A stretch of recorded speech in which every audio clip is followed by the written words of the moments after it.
Picking up where we left off, we had just completed making a path around the outside of the car. We're going to save that path in our Paths panel. We have a work path, which we had just created. We need to double click that and change the name of that path to Car Outline.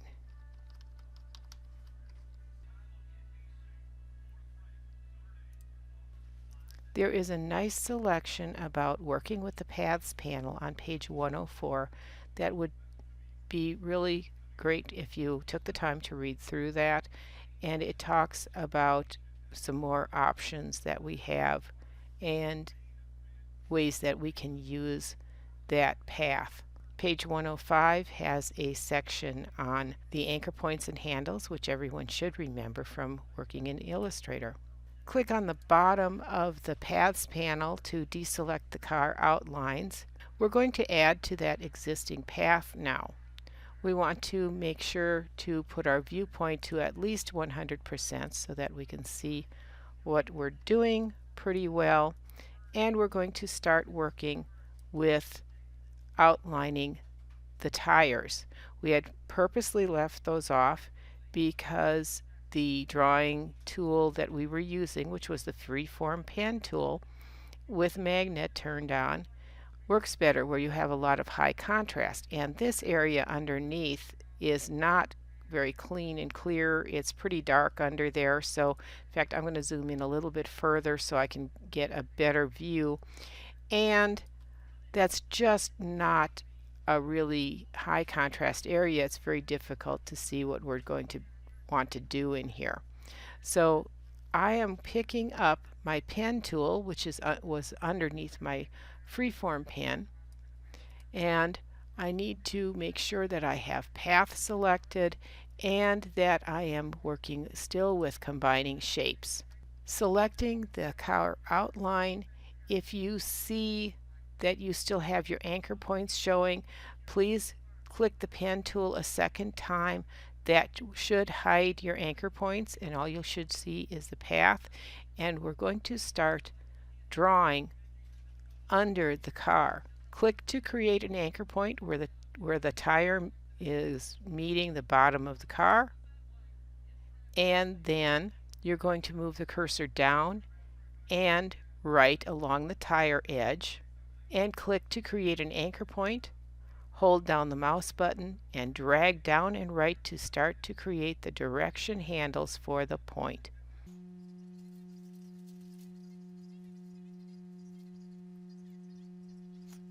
When the shape of the connecting segment between the 2 points matches the shape of the tire, release the mouse button. We're going to click and drag just like we did in Illustrator.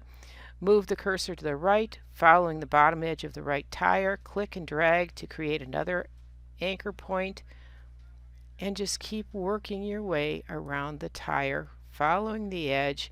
Reminds me a little bit of trying to outline the lemon.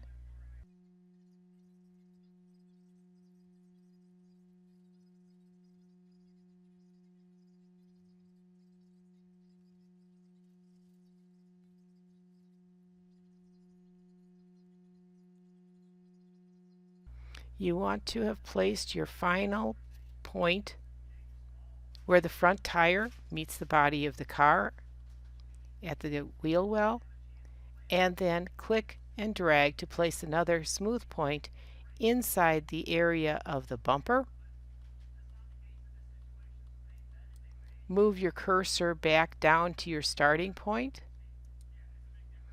and that's going to select that entire area.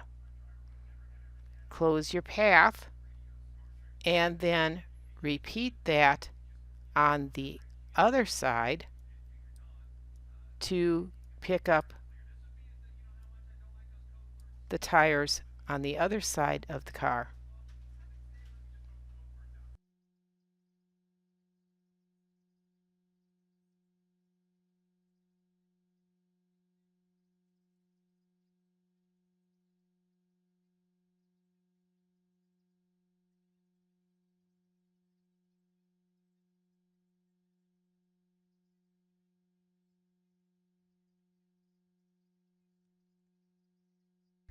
Now let's move out to where we can see the entire car. And with the car outline path selected in the Paths panel, make sure that your pen tool is still active. Go to the Path Operations menu and choose to merge shape components. We've now combined those three sections that we drew into one. And we're now on page 110, and you should remember all of our vector path adjustment tools. So we're going to be able to either add anchor points, delete anchor points, convert points, all the same stuff that we did in Illustrator. So let's zoom in, and we're going to start adjusting those outlines that we did. Use your add anchor point, your direct selection tool, your delete anchor point, and the convert point tool. And you remember you can go in and do direct select, path select. Remember you have the tools in your pen tool, and we want to select the car outline and go in with our direct select tool, click on the path, and you're going to be able to start making adjustments.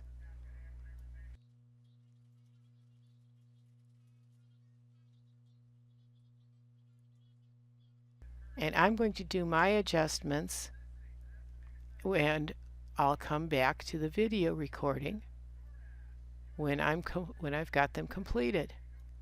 Remember, it's just a matter of dragging the anchor points around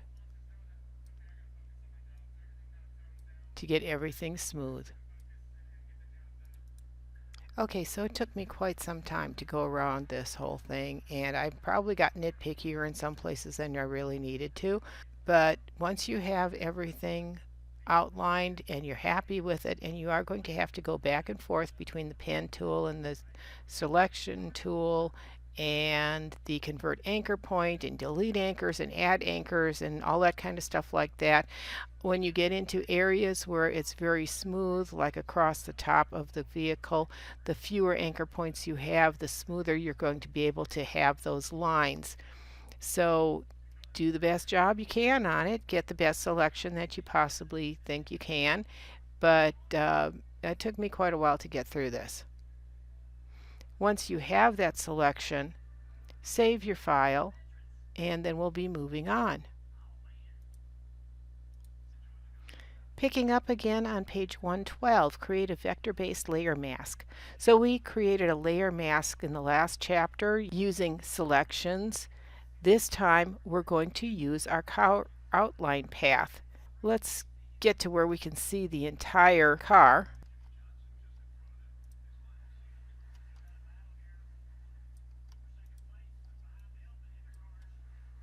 Selecting the car outline path and the car layer, make sure that's selected. We're going to go up to Layer, Vector Mask, and Current Path. A new path is now added called Car Vector Mask. It identifies this path as a vector mask for that layer that we named Car. It's a temporary path, and it's only appearing in the panel when the masked layer is selected. We haven't added anything to channels. The channels are for pixel-based items, rasterized items, not for paths. Click on the empty spot below the layers to deselect that layer. And next we're going to create a vector shape layer. Hide that car layer and choose the round rectangle tool, which is going to be under the rectangle tool. And in our options bar, you should have shape selected. Click the fill color swatch to open up the swatches panel. Now you're going to have to scroll all the way down to find the CMYK color group and expand that folder, and when you do, you're going to select the CMYK blue swatch. Click the stroke and make sure that it is on no color, and change the radius field to 50 pixels. Click in the top right area of the canvas, so let's zoom out so we can see it. Click in the top right area of the canvas and drag down and right to create a new shape. When you release the mouse button, the shape you drew fills with a defined fill. We had none as the stroke. The shape has no applied stroke, but the red is what we defined earlier as the path color when we drew the car path. When you use the shape option in the tool mode menu, the resulting vector shape exists by default on its own layer, so we defined a new layer down here. Click the empty spot at the bottom of the Layers panel to deselect the rounded rectangle. Then select that rounded rectangle layer again.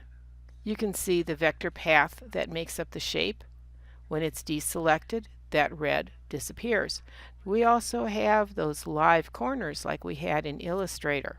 If you don't have your rulers visible, make sure that they are now, and we're going to highlight the width field, and we're going to change the width to 500 pixels, and tab over to the height field and put in 1230.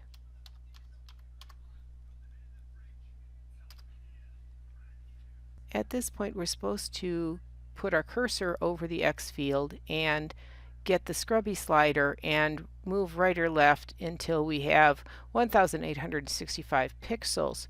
However, my properties panel is set up in inches, so it's not really going to help me much if I'm trying to put pixels into inches. So I'm actually just going to select that field, and I'm going to type in 1865px.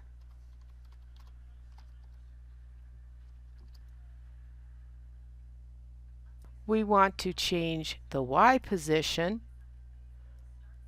to 0, so that's not going to matter. And we're going to click on the rounded rectangle tool in the Tools panel to deselect the existing vector shape and hide the path's anchor handles. Clicking on that rounded rectangle tool hides the vector handles, but it doesn't deselect it. In the options bar, open the Path Operations menu, and now we're going to do the Subtract from Shape. We're going to create another rectangle inside the first one. In the Properties panel, we're going to change the shape to 300 pixels wide.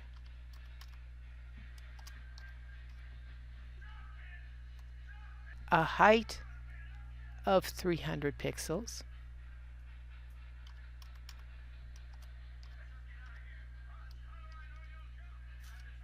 We want our X value, which is now changed to pixels, to 1965. And the Y value should be 135 pixels.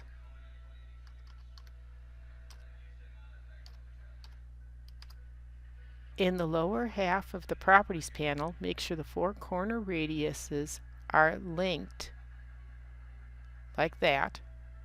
And in the top left field, we're going to change this to 10 pixels, and that should change all of them. Choose the Path Selection tool in the Tools panel, and then click the outer path.